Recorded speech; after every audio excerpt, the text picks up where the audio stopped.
আমার নবীজি গো ডাক দে বলে আল্লাহ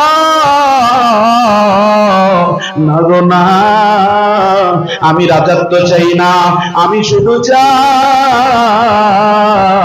আমার এতিম উম্মতের নাজাত। আপনি কথা দেন আমার এতিম উম্মতকে আপনি মাফ করিয়া দিবেন। আমার আল্লাহ বলে নবী গো ইয়া রাসূলুল্লাহ ইয়া হাবিবাল্লাহ আপনি চিন্তা করবেন না, আপনি কোনো টেনশন করবেন না নবী গো, আপনি নবীর একজন গুনাহগার উম্মতকে আপনার কাছে জিজ্ঞাসা না করে আমি আল্লাহ জাহান্নামে ছেড়ে দিব না। আমার নবীজি বিলালকে ডাক দে বলে বিলাল রে কাল কিয়ামতের ময়দানে আমি নবীজিকে খুঁজবা কোথায়, আমি নবীজিকে পাইবা কোথায়? আমি নবীজি জাহান্নামের গেটে দাঁড়িয়ে থাকবো, আমি নবীজি পুলসিরাতের গোড়ায় দাঁড়িয়ে থাকবো, আমি নবীজি গরিবের কাতারে থাকবো, আমি নবীজি মিসকিনের কাতারে থাকবো। এ বিলাল ডাক দে বলে নবী গো আপনি জাহান্নামের গোড়ায় কি করবেন? নবী গো আপনি জাহান্নামের গোড়ায় কি করবেন? আল্লাহর নবী ডাক দে বলে ইয়া রাসূলুল্লাহ ইয়া হাবিবাল্লাহ আপনি জাহান্নামের গোড়ায় কি করবেন? আল্লাহর নবী ডাক দে কয় বিলাল রে জাহান্নামের গেটে আমি দাঁড়িয়ে থাকবো এই জন্য একজন গুনাহগার উম্মতকে যখন জাহান্নামের ফেরেশতারা শিকল লাগাইয়া টেনে টেনে জাহান্নামের দিকে নিয়ে যাবে আমি নবীজি আমার ওই উম্মতকে ধরে ধরে নাজাত করে দিব। বলেন সুবহানাল্লাহ। আমার বন্ধুগণ, আমার বাবাজি, বন্ধুরে আমার, অল্প সময় আপনাদের সামনে আমি কথা বলবো, অনেক দূর থেকে আপনাদের মাঝে আমি এসেছি, অল্প সময় কথা বলে আপনাদের কাছ থেকে বিদায় নিব। ও বন্ধুরে মনটাকে নরম করে দিবে, দিলের কান লাগাইয়া আলোচনা শুনবেন। দেখেন একটা ফোঁটা চোখের পানি এই মাহফিলে আপনি ফলাইতে পারেন কিনা? এ বন্ধুরে এই মাহফিলে বসার কারণে আমার আল্লাহ রব্বুল আলামিন আপনাদের নামের তালিকা করেছে। লক্ষ লক্ষ কোটি কোটি ফেরেশতা চতুর্দিকে বেষ্টন করে দাঁড়িয়ে আছে। আমার বাবাজি এখানে যারা বসছেন তাদের ভাগ্যটা কত ভালো। এ বন্ধুরে আমার আল্লাহ রব্বুল আলামিন আপনাদের উপরে দয়া করেছে বলে, আপনাদেরকে আমার আল্লাহ ভালোবাসছে বলে, আমার আল্লাহ আপনাদের উপরে দয়া না করলে এই জান্নাতের বাগানে আপনারা বসতে পারতেন না। এ বাবাজি আল্লাহর নবী জনাবে মুহাম্মদুর রাসূলুল্লাহ সাল্লাল্লাহু আলাইহি ওয়াসাল্লাম একদিন আমার নবীজি রাস্তা দিয়ে যায়। আমার নবীজি রাস্তা দিয়ে যখন যাইতো গাছের জংলার গাছ পর্যন্ত আমার নবীকে সালাম দিত। এই রাস্তার পাথরগুলো আমার নবীজিকে সালাম দিত। আমার নবীজি একদিন রাস্তা দিয়ে যায়, আমার নবীজি দেখে কে যেন রাস্তার পাশে বসে কান্না করে। রাস্তার পরে যখনই একজন মানুষ কান্না করে, আমার নবীজির কানে যখনই কান্নার শব্দ আসলো, আমার নবীজি ডাক দিয়ে বলে কে? কান্না করে কে? সামনে অগ্রসর হইয়া দেখে একজন মানুষ রূপে একজন লোক কান্না করতেছে। দয়ার নবী, মায়ার নবী জিজ্ঞাসা করে, এ তুমি কে গো? তোমার পরিচয় কি? তুমি কেন কান্দো? আমি নবীজি জানতে চাই। রাস্তার মধ্যে যদি কেউ কান্দে, আমি জিজ্ঞাসা করব না? জিজ্ঞাসা করব না যে ভাই তুমি কিসের জন্য কান্দো? আমার নবী তো দরদের নবী, আমার নবী বড় মায়ার নবী, আমার নবী রাহমাতাল লিল আলামিন নবী। সেই নবীর সামনে একজন মানুষ কাঁদবে আর আমার নবী জিজ্ঞাসা করবে না? আমার নবীজি দয়ার নবী, মায়ার নবী বলে, কে গো তুমি কান্দো? কি হয়েছে বলো, আর তোমার পরিচয় কি? আমি নবী তো তোমারে কোনোদিন এই জায়গায় দেখি নাই, এই জায়গার মানুষ বলে তো তোমারে মনে হয় নাই। আল্লাহর ওই বান্দা আমার নবীজিকে ডাক দিয়ে বলে, নবী গো আপনি আমাকে চিনবেন না, আপনি আমারে চিনবেন না। বলে নবী বলে, তুমি তোমার পরিচয় দাও, আমি তোমার পরিচয়টা জানতে চাই। দয়ার নবী, মায়ার নবী যখন বলছে, এইবার ওই লোকটা বলতেছে, আমি হলাম মিস্টার ইবলিস। কান্দে কে? কান্দে কে? ইবলিস। কে কান্দে? ইবলিস। ইবলিস কি কান্দার কথা? হ্যাঁ, ইবলিস কান্দে। ইবলিস কান্দে কখন? যখন আল্লাহর বান্দারা ওযু করে নামাজে যায়, তখন ইবলিস বাহিরে বসে বসে কান্দতে থাকে। বলেন সুবহানাল্লাহ। আমার নবীজি যখন দেখলেন আহারে ইবলিস কান্না করে, আমার নবীজি জিজ্ঞাসা করে, ইবলিস রে তুমি কেন কান্দো? তোমার তো কান্দার কথা নয়, তুমি কেন কান্দো? ইবলিস আমার নবীজিকে ডাক দেয়া বলে, ইয়া রাসূলুল্লাহ, ইয়া হাবিবাল্লাহ,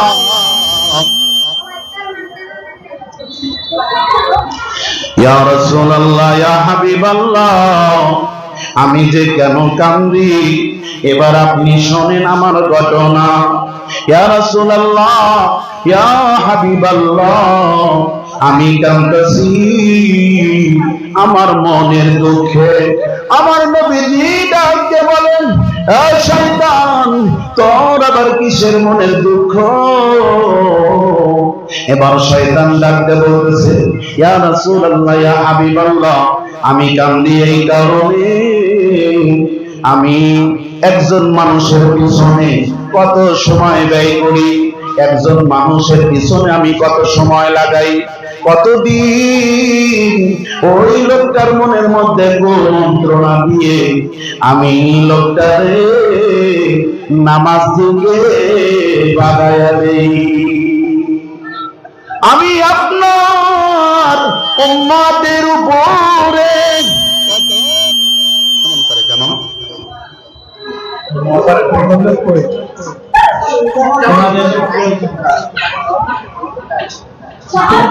আমার বন্ধুরে ভালো করে কথাগুলো বুঝবেন। শয়তান বলতেছে, আপনার একজন উম্মতের পিছনে আমি কত শ্রম দেই, কত ছলনা দেই, কতদিন আমার সময় লাগাই, একজন মানুষের পিছনে কত সময় আমি ব্যয় করি। ব্যয় করতে করতে আরে একজন মানুষকে আমি অন্যায় পথে নিয়ে যাই, আমি তারে গান করাই, আমি তারে গান শোনাই, আমি তারে জিনা করাই, আমি তারে নামাজ পড়তে দেই না, নামাজ পড়নেওয়ালা গো নামাজ কাজা করে দেই। কত কষ্ট করে করে একজন আপনার বান্দার উপরে, একজন উম্মতের উপরে কত খাটাখাটনি করে একজনকে আমার পথে নিয়ে আসি। কিন্তু ওই মানুষটা যখন মসজিদে যাইয়া নামাজ শেষ করিয়া আরে ওয়াজ মাহফিলে যাইয়া কোরআনের কথা শুনিয়া হাদিসের বাণী শুনিয়া তারা যখন তাদের ভুলগুলো বুঝতে পারে, যখন তাদের চোখের পানিগুলো ছেড়ে দেয়, এক ফোঁটা চোখের পানি যখন মাহফিলে বসে পালায়, আমি শয়তান তখন আমি বড় কষ্ট পাই। এই জন্যই কান্দি, কারণ যখন বান্দা 60 বছর 50 বছর অন্যায় করার পর ওই মানুষটা যখন মাহফিলে যাইয়া দুটা চোখের পানি ফেলাইয়া কান্দে, আমার আল্লাহ তার জীবনের সমস্ত গুনাহ খাতা মাফ করে দেয়। শয়তান কি বলতেছে? আমি এত শ্রম দেই, এত কষ্ট করে একজন মানুষকে আমার পথে নিয়ে আসি, জিনা করাই, গান গাওয়াই, বিভিন্ন কিছু করাই, ওই মানুষটাই যখন ওয়াজ মাহফিলে যাইয়া মসজিদে যাইয়া দুপুরে চোখের পানি ফেলায়, আল্লাহ রাব্বুল আলামিন তার জীবনের গুনাহ খাতা মাফ করে দেয়। তাহলে আমার কষ্টটাই তো বিফলে যায়। নবী আমার ডাক দিয়ে বলতেছে, এই শয়তান, এটা তো আমার উম্মতের একটা গুণ, আমার উম্মতের জন্য একটা সুসংবাদ। এবার শয়তান আমার নবীকে ডাক দিয়ে কয়, ইয়া রাসূলুল্লাহ, ইয়া হাবিবাল্লাহ, আমি আর আপনার উম্মতকে গুনাহ বলে গুনাহ করাবো না, আমি আমার সিস্টেম চেঞ্জ করে ফেলবো, আমি এখন থেকে গুনাহ করাবো অন্য স্টাইলে। বুঝেন নাই? শয়তান বলতেছে, নবী গো, আমি আমার এখন সিস্টেম চেঞ্জ করে ফেলবো, আপনার উম্মতকে অন্য স্টাইলে আমি গুনাহ করাবো। আল্লাহর নবী জনাবে মুহাম্মদুর রাসূলুল্লাহ সাল্লাল্লাহু আলাইহি ওয়াসাল্লাম শয়তানকে ডাক দিয়ে বলতেছে, এ শয়তান, বলো বলো কেমন করে তুমি সিস্টেম চেঞ্জ করবে, কেমন করে আমার উম্মতকে তুমি গুনাহ করাবে। এবার শয়তান ডাক দিয়ে বলে, ও নবী গো, আমি শেষ জামানার মানুষগুলোর প্রেমের মধ্যে এমন বিশ্বাস ঢোকাইয়া দিব, তারা গুনাহের কাজ করবে গুনাহ মনে করবে না, মদখোর কখনো অন্যায় মনে করবে না, বেনামাজি কখনো গুনাহগার মনে করবে না, জিনাখোর কখনো নিজেকে গুনাহগার মনে করবে না, অন্যায়কারী কখনো অন্যায় মনে করবে না। এই গায়করা গান গাইব, তারা ওই গানের নাম পাল্টায়া এমন নাম দিবে, গানের নাম দিব শরিয়াত মারিফত। শয়তান বলতেছে, নবী, আপনার উম্মত গুনাহ করবে, কিন্তু তারা গুনাহকে গুনাহ মনে করবে না, আর যারা গুনাহকে গুনাহ মনে করবে না তারা কখনো তওবাও করবে না, আর আল্লাহর কাছে তওবা না করলে আল্লাহ তারে মাফও করবে না। কথা ঠিক না ঠিক? আমার বন্ধুরে, এবার আছেন দেখেন বর্তমান জামানার কিছু মানুষ গান শোনে, শরিয়াত মারিফতের গান শোনে কি শোনে না? এমনও শিল্পী আছে, আহারে গানের সুরে সুরে কোরআনের আয়াত পড়ে, সে কোরআনের আয়াত ভালো করে পারে না, ভুলভাল আয়াত তেলাওয়াত করে, আর তার যারা দর্শক, এই দর্শকগুলো মনে করে, হায় রে হায়, মাওলানারা কি জানে, হুজুররা কি জানে, আলেমরা কি জানে, আলেমরা তো শুধু আছে শরিয়াত লইয়া, আর গায়করা আছে সার তরিকা নিয়া। বলে কি বলে না? এই বাউলের দলেরা, বাউলের ভক্তরা, কথাগুলো আজকে শুনে যাও, ভালো করে শোনো, মন দিয়ে শোনো। তারা মনে করে যা জানে বাউলরাই জানে, আরে আলেমরা কি জানে? ওই যে একজন গান গাইছে না, আমি আর যাব না মোল্লার কাছে, তওবা করেছি, আমি আর যাব না মোল্লার কাছে, তওবা করেছি। গান শুনছেন? হ্যাঁ, হ্যাঁ মোল্লার কাছে যাইব না, তওবা করছে। যে মোল্লার কাছে না যাইব, যে আলেমের কাছে না যাইব, যে কোরআন হাদিসের ডাকে সাড়া না দিবে, তার জীবনে তওবাও আল্লাহ কবুল করবে না। অত মুসলমান হতে পারে না। মুসলমান তো উলামায়ে হযরতের কাছে যাবে, কারণ আল্লাহর নবী বলে গেছেন, আল উলামাউ ওয়ারাসাতুল আম্বিয়া, নবীর ওয়ারিস হলো উলামায়ে হযরত। আল্লাহর নবী বলেন, কোন মানুষ যদি একজন হক্কানি উলামায়ে হযরতের হাতে হাত রেখে মুসাফা করে, সালাম দেয়, সেজন্য আমার নবীর সাথে মুসাহাবা করলো, আমার নবীকেই সালাম দিল। কথা ঠিক না বেঠি? অথচ ওই বাউলের দল বলতেছে, আমি আর যাব না, মোল্লার কাছে তওবা করেছি। এই বাউলের যারা দর্শক আছে তারা মনে করে আমাকে বাউলরা অনেক জানে। একজন আমারে বলতেছে, হুজুর রশিদ সরকার তো বিরাট আলেম, কোরআনের হাফেজ হইছিল। একদিন উনি ওয়াজ করতেছিল, কিন্তু ওনার ওয়াজে মানুষ নাই, পাশে গান হইতেছিল। ওই গানে দেখে অনেক লোক। সেই দিন থেকে রশিদ সরকার নাকি ওয়াজ বাদ দিয়ে কয়, আজকে থেকে গানের মধ্যে কি আছে, গানই গায়ে যাব। এরকম কথা বলে কি বলে না? গানের মধ্যে যত মিথ্যা কথা। কিছুদিন আগে একজন বাউল আমার আল্লাহকে নিয়ে ব্যঙ্গ করেছে। কথা ঠিক না বেঠি? আমরা সব সময় আল্লাহর পক্ষে থাকবো, আমরা নবীজির পক্ষে থাকবো। লিল্লাহি তাকবীর, লিল্লাহি তাকবীর।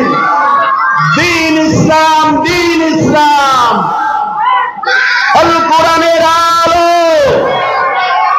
আল হাদিসের আলো, কোরআন সুন্নাহর আলো। তাহলে এই একটা গল্প মনে পড়ে গেল, বলবো নি? একটা গল্প আপনাদের সামনে, একটা গল্প বলি আমি। আল্লাহর এক বান্দা, বহু আগের কথা, একজন কবিরাজ তার কবিরাজের ঘরের সামনে লিখেছে, সমস্ত রোগের ঔষধ পাওয়া যায়। কি পাওয়া যায়? সমস্ত রোগের ঔষধ পাওয়া যায়। আল্লাহর এই বান্দা এই কথা যখন লিখছে, এখন একজন লোক আইসা বলতেছে, ভাই আমার তো পেট ব্যথা, আমার পেটের সমস্যা, একটু আমার ওষুধ দেন। তো ওই যে ওনাবার কবিরাজি ওষুধ, আপনারা সোনা পাতা চেনেন? সোনা পাতা, এই সোনা পাতা দিয়েছে, 3 ভাগে ভাগ করে বলছে, এটা সকালে খাইবা, এটা দুপুরে খাইবা, এটা বিকেলে খাইবা। ওই সোনা পাতা সকালে খায়, দুপুরে খায়, বিকেলে খায়। খাইলে পেটটা ক্লিয়ার হয়, পেট ব্যথা কমে যায়। ওই লোক যায় বলছে, হ্যাঁ লোকের কাছে যে ওষুধ পাইছি, পেট ব্যথা তো ভালোই হয়েছে। আর একজনের, এক মহিলার গরুর বাচ্চা হারাইছে, গরুর বাছুর হারায় গেছে। এখন ওই লোক চিন্তা করতেছে, ওই যে কবিরাজের ঘরের সামনে দেখলাম যে সমস্ত রোগের ওষুধ পাওয়া যায়, আমার গরু হারাইছে, এটাও তো একটা রোগ, যাই দেখি কবিরাজের কাছে কোনো ওষুধ দেয় কিনা। তো কবিরাজের কাছে যায় বলতেছে, ভাই আমার তো একটা গরুর বাছুর হারাইছে, তাহলে আপনাদের কাছে কি এরকম ওষুধ আছে? আছে তো, আছে। তো বলছে ঠিক আছে। বলতেছে, ওই সোনা পাতা এরকম ভাগ ভাগ করে কাগজে পেঁচায় পেঁচায় দিছে, এইটা সকালে খাইবা, এটা দুপুরে খাইবা, এটা বিকালে খাইবা। বুঝেন নাই? সকালে খাইছে কিন্তু বাছুর আর পায় না। তো দুপুরে চিন্তা ভাবনা করতেছে, সকালে ওষুধ খাইলাম, পাইলাম না, তাহলে ডোজটা একটু বাড়াইয়া দেই। উনি নিজেই মাতবাড়ি কইরা কি করছে, 2 সাথের ওষুধ, 2 ওষুধ একসাথে খাইছে। একসাথে খাওয়ার পরে কি হয়েছে, পাতলা পায়খানা শুরু হয়ে গেছে। পাতলা পায়খানা হওয়ার পরে সন্ধ্যার পর থেকে এই যে যাইতেছে রাইতেছে, মহিলা যাইতে যাইতে ক্লান্ত, শেষমেশ এখন চিন্তা ভাবনা করতেছে, ঘরে যাওয়া, টয়লেটে যাওয়া এত সম্ভব না, তার যে বাড়ির পাশে, ঘরের পাশে, আপনাদের দেশে হয়তো টাউন অঞ্চলে নাই, খেরের পালা, আপনারা হয়তো চিনবেন না, খেরের পালা। গরু যে খের খায়, ওই গরুর খেরের পালার পাশেই বসে বসে উনি টয়লেট করতেছে, ওখানেই বসে রয়েছে, ওখান থেকে আর আসতেছে না। তো কিছুক্ষণ পরে দেখা যায় রাত 12টা 1টা বাজে, ওই খেরের পালার ওই সাইডে কি জানি শব্দ করে। তো ওই মহিলা ওই পাশে বাতি নিয়ে যায়, দেখে যে ওই বাছুর যেটা খের খাইতেছে, বাছুর পাওয়া গেছে। এখন এই মহিলা সারা এলাকায় ছড়াই দিছে, কি চাও, অমুক কবিরাজের ওষুধ খাইলে গরু হারাইলে গরু পাওয়া যায়। বলেন নাই কেমন ভাবে ওটা ছড়াইছে, খুব ভাইরাল হয়েছে। যা হোক, কিছুদিন পরে দুই জমিদারের মধ্যে লাগছে ঝগড়া, দুই জমিদারের মধ্যে ঝগড়া লাগছে। বহুদিন হলো তাদের মধ্যে যুদ্ধ চলতেছে, কিন্তু এই যুদ্ধ তারা কি করতে পারতেছে না, শেষ করতে পারতেছে না, জয় পরাজয় হচ্ছে না। এখন একজন লোক যায় তারে বলল যে অমুক একটা কবিরাজ আছে, সেই কবিরাজের ওষুধ খাইলে সব রোগের সমস্ত বিপদ দূর হয়ে যায়, গরু হারাইলে গরু পাওয়া যায়। তাহলে ওই কবিরাজের কাছ থেকে ওষুধ খাওয়াইলে মনে হয় যুদ্ধের একটা জয় পরাজয় হতে পারে। তো জমিদার বলতেছে ঠিক আছে, তাহলে ওষুধ নিয়ে আসো। তার সৈন্য অনুযায়ী ওই কবিরাজের কাছে গেছে। কবিরাজ বলছে যে আমাদের তো যুদ্ধে জয় পরাজয় হচ্ছে না, তো তোমার কাছে কি এরকম ওষুধ আছে যেই ওষুধ খাইলে যুদ্ধে জয় পরাজয় হবে? আছে তো। ওই প্রত্যেকটা সৈন্যপতি 3 বেলার ওষুধ দিয়ে দিছে, যে সকালে খাইব, দুপুরে খাইব, বিকেলে খাইব, এই ওষুধ দিয়ে দিছে। দিয়ে দেওয়ার পরে প্রত্যেকটা সৈন্য ওই ওষুধ খাইব আগামী কাল থেকে। আবার বলে দিছে বেশি জানি না খায়। ওইখানে আবার ছিল ওই পার্টির, বোঝেন নাই, এক মুনাফিক এই দলের মধ্যে আছে। ও আবার ওই দলের লোককে জানায় দিছে যে এরা কিন্তু যুদ্ধে জয় পাওয়ার জন্য অমুক কবিরাজের কাছ থেকে কিন্তু ওষুধ খাইতেছে। তোমরা কিন্তু আগামী যুদ্ধে আর পারবা না, আগামীকাল তোমরা পারবা না। যদি বাঁচতে চাও ওই কবিরাজের ওষুধ এনে খাও, তাহলে তোমরা যুদ্ধে জয় পরাজয় জয় করতে পারবা। এবার এই লোকগুলো গেছে ওই কবিরাজের কাছে কি আনার জন্য, ঔষধ আনার জন্য। এবার ঔষধ নিয়ে আসার পর ওরা তো আর জানে না, ওরা তো আর জানে না যে কেমনে খাওয়ান লাগবো। আইনে ওরা আগের রাত্রিতে 3 বেলার ওষুধ একসাথে খাইছে। একসাথে খাওয়ার পরে ওদের তো সবার পেটের ব্যথা শুরু হয়ে গেছে, পাতলা পায়খানা শুরু হয়ে গেছে, সকালবেলা আর শক্তি পাইতেছে না। তারপরে এখন আর সকালবেলা শক্তি নাই, যুদ্ধে জয় পরাজয় হয়ে গেল, অমুক জমিদার যুদ্ধে জয় হয়ে গেল। এখন এই লোক সারা এলাকায় ছড়াই দিল, কি চাও, অমুক কবিরাজের ওষুধ খাইলে যুদ্ধে জয় পরাজয় হয়ে যায়। আমাদের দেশের কিছু বাউলের লোক অনুসারী তারা মনে করে আমাদের বাউল রাজা জানে, তা মনে হয় কেউ জানে না। অথচ আজকে দেখলাম কয়েকদিন আগের থেকেই শুরু হয়েছে, আমার আল্লাহকে নিয়ে ব্যঙ্গ করেছে। আবার একজন বাউল বলতেছে সূরা নাস নিয়ে ব্যঙ্গ করতেছে, কুল আউযু রাব্বিন নাস মালিকিন নাস ইলাহিন নাস। মালিকরেও নাচতে কয়, ইলাহিকেও নাচতে কয়। আল্লাহ এত নাচ দেখতে মন চায়, কে বলেন নাউযুবিল্লাহ। আমার বন্ধুগণ, এবার আসি, আরে আমরা এখানে এসেছি কোরআনের কথা শোনার জন্য। কোরআনে ডাকে যারা সাড়া দিবে, কোরআনকে যারা মহাব্বত করবে, কোরআনকে যারা দিলে লালন করবে, এই কোরআনকে যারা বুকে লালন করবে, কোরআন পড়লেও লাভ আছে, কোরআন ধরলেও লাভ আছে, কোরআন শুনলেও লাভ আছে না নাই? আমার আল্লাহ রাব্বুল আলামিন বলেন, ইন্না নাহনু নাযালনাল যিকরা ওয়া ইন্না লাহু লাহাফিজুন। আল্লাহু আকবার। আমার আল্লাহ রাব্বুল আলামিন ডাক দে বলে, আরে আমি আল্লাহ কোরআন নাযিল করেছি, এই কোরআনকে আমি আল্লাহ হেফাজত করব।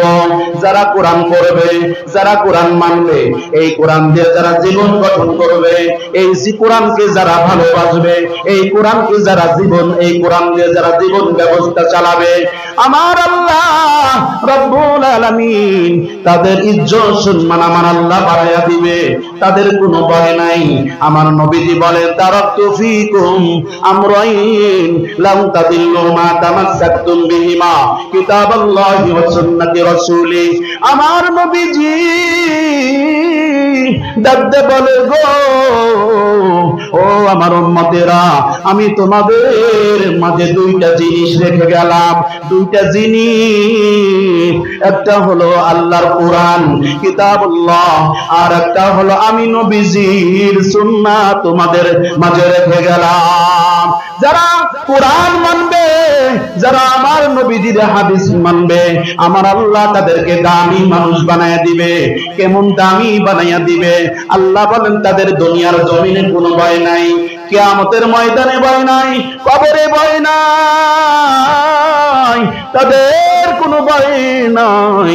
আরে তাদের কোনো ভয় থাকবে না। হাসরের ময়দানে আমার আল্লাহর কোরআন তাদেরকে সুপারিশ করে করে জান্নাতে পৌঁছায়া দিবে। বলেন সুবহানাল্লাহ। কোরআনকে ভালোবাসবো তো ইনশাআল্লাহ, এই কোরআনকে মহব্বত করব। যারা কোরআন পড়া জানি না, তারা যেন এই কোরআনকে সারা দিন শেষে এই কোরআনকে একটু ধরবেন, একটু চুমা খাবেন, আল্লাহর কোরআন মনে করে এই কোরআনকে ভালোবাসবেন। এই কোরআনকে ভালোবাসলে আমার আল্লাহ আপনাকে ভালোবাসবে। বলেন সুবহানাল্লাহ। আমার বন্ধুগণ, আসেন এবার আমি কোরআনুল কারীম থেকে একটা আয়াত তিলাওয়াত করেছি। এই আয়াতের উপরে কিছু কথা আমি বলবো, আপনারা ধীরে ধীরে শুনবেন ইনশাআল্লাহ। একটু সময় আমারে দেন আপনারা, আপনাদের জন্য আমি কিছু আলোচনা করব। এ বন্ধুরে, আমি সর্বপ্রথম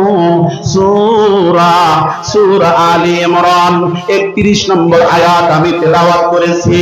কুল ইন কুনতুম তুহিব্বুনাল্লাহা ফাত্তাবিউনি ইউহিব্বুকুমুল্লাহ ওয়া ইয়াগফির লাকুম যুনুবাকুম আল্লাহু গফুরুর রহিম। আল্লাহু আকবার। আমার আল্লাহ রব্বুল আলামিন এই আয়াতে কারিমার মধ্যে আমার আল্লাহ জানায়া দেয়, নবী গো, আপনি আপনার উম্মতদেরকে জানাইয়া দেন, কুল ইন কুনতুম তুহিব্বুনাল্লাহ, আপনি নবী বলে দেন, তারা যদি আপনার উম্মত যদি আমি আল্লাহকে ভালোবাসতে চায়, ফাত্তাবিউনি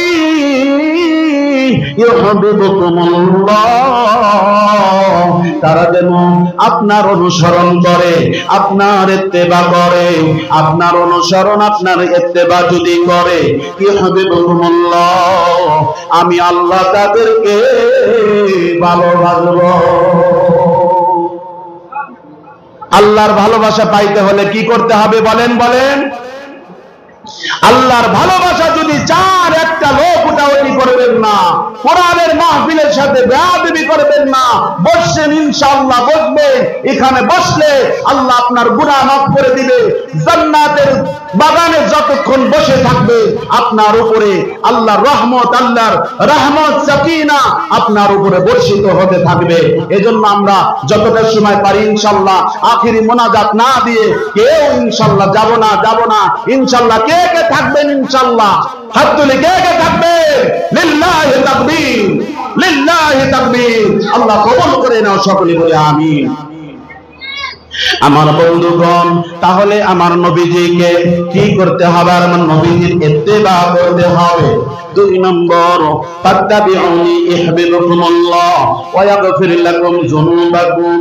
আমার আল্লাহ বলেন, আহারে নবী গো, আপনার ইত্তেবা যদি কেউ করে আমি আল্লাহ তারে ভালোবাসবো, তার জীবনের সমস্ত গুনাহ খাতা মাফ করে দিব। আমি একটা হাদিস পড়েছি, একটা হাদিস আমি তেলাওয়াত করেছি, লা ইউমিনু আহাদুকুম হাত্তা আকুনা আহাব্বা ইলাইহি মিন ওয়ালিদিহি ওয়া ওয়ালাদিহি ওয়ান নাসি আজমাইন। আমার নবীজি বলেন, ও আমার উম্মতেরা, তুমি আমি নবীকে কতটুকু ভালোবাসবা, কতটুকু পরিমাণ ভালোবাসবা, কতটুকু তোমার ছেলের চেয়ে, তোমার মেয়ের চেয়ে, তোমার স্ত্রীর চেয়ে, তোমার মা বাবার চেয়ে, এমনকি তোমার জীবনের চেয়ে আমি নবীজিকে বেশি ভালোবাসতে হবে। মন যদি দিতে হয় নবীকে দিও, ভালো যদি বাসতে হয় নবীকে বাসো। মন যদি দিতে হয় নবীকে দিও, ভালো যদি বাসতে হয় নবীকে বাসো। তোমার দুঃখ যাতনা আমি নবী সইতে পারে না, তোমার দুঃখ যাতনা নবী সইতে পারে না। ওই নবীজির মহাব্বতে দরুদ পড়িও, মন যদি দিতে হয় নবীকে দিও, ভালো যদি বাসতে হয় নবীকে বাসো। ভালোবাসবো তো ইনশাআল্লাহ আমার নবীজিকে জীবনের চেয়ে। যারা বেশি ভালোবাসবা আমার নবীজি কালকে আমাদের ময়দানে আপনাকে সুপারিশ করে জান্নাতে পৌঁছায়া দিবে। মান তাশাব্বাহা বিকওমিন ফাহুয়া মিনহুম। যার সাথে যার সম্পর্ক, যার সাথে যার ভালোবাসা, তার সাথে তার হাসর নাসর। এ কেমন নবীর উম্মত আল্লাহ আমাদেরকে বানাইছে, যেই নবীর উম্মত হওয়ার জন্য অন্য নবী রাসূল পর্যন্ত আল্লাহর কাছে দোয়া করেছে। আমার আল্লাহ,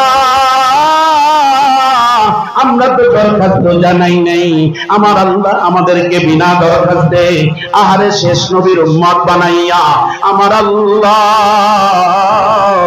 আপনাকে আমাকে আখিরি নবীর উম্মত করে এই দুনিয়ার জমিনে পাঠাইছে। এ দেখো আমার নবীজি কত কষ্ট করেছি গো এই উম্মতের জন্য। আমার আল্লাহ যতবার আমার নবীজিকে জিজ্ঞাসা করেছে, ইয়া রাসূলুল্লাহ, ইয়া হাবিবাল্লাহ, আপনার জন্য আমি উহুদ পাহাড়টাকে স্বর্ণ বানাইয়া দিব। আমার নবীজি বলে, না না না, আমি চাই না, উহুদ পাহাড় স্বর্ণ চাই না। আল্লাহ বলে, নবী গো, আপনারে আমি এই দুনিয়ার রাজা দিয়ে দিব। আমার নবীজি গো ডাক দেয়া বলে, আল্লাহ না গো না, আমি রাজত্ব চাই না, আমি শুধু চাই আমার এতিম উম্মতের নাজাত। আপনি কথা দেন আমার এতিম উম্মতকে আপনি মাফ করিয়া দিবেন। আমার আল্লাহ বলে, নবী গো, ইয়া রাসূলুল্লাহ, ইয়া হাবিবাল্লাহ, আপনি চিন্তা করবেন না, আপনি কোনো টেনশন করবেন না। নবী গো, আপনি নবীর একজন গুনাহগার উম্মতকে আপনার কাছে জিজ্ঞাসা না করে আমি আল্লাহ জাহান্নামে ছেড়ে দিব না। আমার নবীজি বিলালকে ডাক দে বলে, বিলাল রে, কাল কিয়ামতের ময়দানে আমি নবীজিকে খুঁজবা কোথায়, আমি নবীজিকে পাইবা কোথায়? আমি নবীজি জাহান্নামের গেটে দাঁড়িয়ে থাকবো, আমি নবীজি পুলসিরাতের গোড়ায় দাঁড়িয়ে থাকবো, আমি নবীজি গরিবের কাতারে থাকবো, আমি নবীজি মিসকিনের কাতারে থাকবো। এ বিলাল ডাক দে বলে, নবী গো, আপনি জাহান্নামের গোড়ায় কি করবেন? নবী গো, আপনি জাহান্নামের গোড়ায় কি করবেন? আল্লাহর নবী ডাক দে বলে, ইয়া রাসূলুল্লাহ, ইয়া হাবিবাল্লাহ, আপনি জাহান্নামের গোড়ায় কি করবেন? আল্লাহর নবী ডাক দেয়, কয় বিলাল রে, জাহান্নামের গেটে আমি দাঁড়িয়ে থাকবো এই জন্য একজন গুনাহগার উম্মতকে যখন জাহান্নামের ফেরেশতারা শিকল লাগাইয়া টেনে টেনে জাহান্নামের দিকে নিয়ে যাবে, আমি নবীজি আমার ওই উম্মতকে ধরে ধরে নাজাত করে দিব। বলেন সুবহানাল্লাহ। এ বন্ধু, আরে আমার নবীজি কত কষ্ট করলেন দিনের জন্য। একদিন আমার নবীজি সবচেয়ে বেশি ভালোবাসতেন কাকে?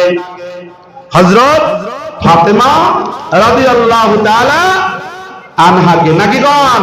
আমার নবীজির কলিজার টুকরার নাম হলো খাতুনে জান্নাত মা ফাতেমা রাদিয়াল্লাহু তাআলা আনহা। একদিন হযরত ইমরান ইবনে হুসাইন রাদিয়াল্লাহু তাআলা আনহু একদিন হঠাৎ করে আল্লাহর নবীর কাছে এসে বলতেছে, ইয়া রাসূলুল্লাহ, ইয়া হাবিবাল্লাহ, আপনি কি ফাতেমার খবর জানেন? নবী গো, আপনি কি ফাতেমার খবর জানেন? নবী বলে, না তো না, আমি 2 দিন হলো আমার ফাতেমার আমি খবর জানি না। ইমরান ইবনে হুসাইন রাদিয়াল্লাহু তাআলা আনহু ডাক দেয়, কয় নবী গো, আপনি জানেন না 2 দিন হলো ফাতেমা বড় অসুস্থ। 2 দিন হলো ফাতেমা বড় অসুস্থ হয়ে পড়েছে। এবার আল্লাহর নবী পেরেশান হয়ে গেল, আমি কখন যাব আমার মেয়ে ফাতেমাকে দেখতে? আরে সাহাবীকে ডাক দিয়ে বললেন, ও সাহাবী, চলো যাই, একটাবার যাইয়া আমার ফাতেমাকে এক নজর দেখে আসি, আমার ফাতেমার একটু খবর নিয়ে আসি, ইমাম হাসান হুসাইনের খবর নিয়ে আসি। নবী আমার ইমরান ইবনে হুসাইনকে সঙ্গে করে নিয়ে যখন ফাতেমার বাড়ির দিকে রওনা করলেন, ফাতেমার বাড়ির সামনে যাইয়া আমার নবীজি সালাম দিয়ে দিলেন, আসসালামু আলাইকুম ওয়া রাহমাতুল্লাহ। ঘরের সামনে যাইয়া সালাম দেওয়া নবীজি সুন্নাত, নাকি কোন? ঘরের সামনে যাইয়া সালাম দেওয়া কি নবীজির সুন্নাত। আল্লাহর নবী ঘরের সামনে যাইয়া সালাম দিলেন, ডাক দিয়ে বললেন, ও ফাতেমা রে, ঘরে আসনি, দরজাটা খুলে দাও। এবার ফাতেমা রাদিয়াল্লাহু তাআলা আনহা ডাক দিয়ে বলে, বাবা গো, তুমি কি একা আসছো না তোমার সাথে কেউ আসছে? নবী আমার ডাক দেয়, কয় ফাতেমা রে, আমি তো একা নয়, একজন সাহাবী আমার সাথে আছে, একজন সাহাবী আমার সাথে আছে। এবার ফাতেমা ডাক দেয় বলে, ইয়া রাসূলুল্লাহ, ইয়া হাবিবাল্লাহ, আপনি তো আমার আব্বা, আপনি আমার ঘরে আসতে পারেন, কিন্তু আপনার সাহাবী আমার ঘরে আসলে আমার তো ঘরের কোনো কামরা নাই। আমি এমন একটা পোশাক পরে আছি, যেই পোশাক দিয়ে মাথাটা ঠিক মতো ডাকলে পা ডাকা যায় না, পা ডাকলে মাথাটা ভালো করে ডাকা যায় না। নবী গো, নবী গো, ইয়া রাসূলুল্লাহ, ইয়া হাবিবাল্লাহ। এই কথা বলার পরে ফাতেমা কে নবীজি বলতেছে, ও ফাতেমা, এই যে নাও, দরজার উপর দিয়ে নবীজির পাগড়িটা দিলেন, নবীজির রুমালটা দিলেন। দেখো আমার মা ফাতেমা, দেখো ফাতেমার একটা কাপড়, সেই কাপড়টা দিয়ে মাথা ঢাকা যায় না, পা ঢাকা যায় না, কত কষ্ট করে তারা পর্দা করতো। আর বর্তমান জমানার মা বোনদেরকে দিন তাকাইয়া দেখো, ঘরের মধ্যে কাপড়ের অভাব নাই, শোকেস গড়া কাপড় আর কাপড় কাপড়, 2-4 20টা কাপড়, আর কাপড়ের তো অভাব নাই, মেস্ত্রির অভাব নাই, সেবার কামিজের অভাব নাই, কিন্তু তারপরেও মহিলাদের আর এমন এমন জামা উন্নত রাখে তারা এইভাবে। ওন্না কিভাবে? ওন্না রাখে এইভাবে, গলার এই সাইড দিয়ে ছাইরে দিলে ওন্না। আমি তো বলি মহিলাদের ওন্নার অবস্থা আর কুকুরের ল্যাঞ্জার অবস্থা একই। হ্যাঁ, কুকুরের ল্যাঞ্জা দিছে আল্লাহ 2 হাত, কুকুরের ল্যাঞ্জা, সেই ল্যাঞ্জাও তারা কি করে গুছায়া রাইখা তারা তাদের ইজ্জত কি মানুষরে দেখায়। কুকুরের ইজ্জত কি করে? ল্যাঞ্জা গুছাইয়া তারপরে মানুষকে তারা ইজ্জত দেখায়। আর একটা ছাগল, আপনারা ছাগল দেখছেন কিনা? একটা ছাগলের ল্যাঞ্জা 4 আঙ্গুল, ঠিক না? 4 আঙ্গুল একটা ল্যাঞ্জা, সেই 4 আঙ্গুল ল্যাঞ্জাতে তার ইজ্জত থেকে রাখে। আর বর্তমান পর্দার অন্তরের মা বোনেরা আজকে কোন অবস্থা, তাদেরকে দেখলে আরে তুমি কেমনে জান্নাতের আশা করো?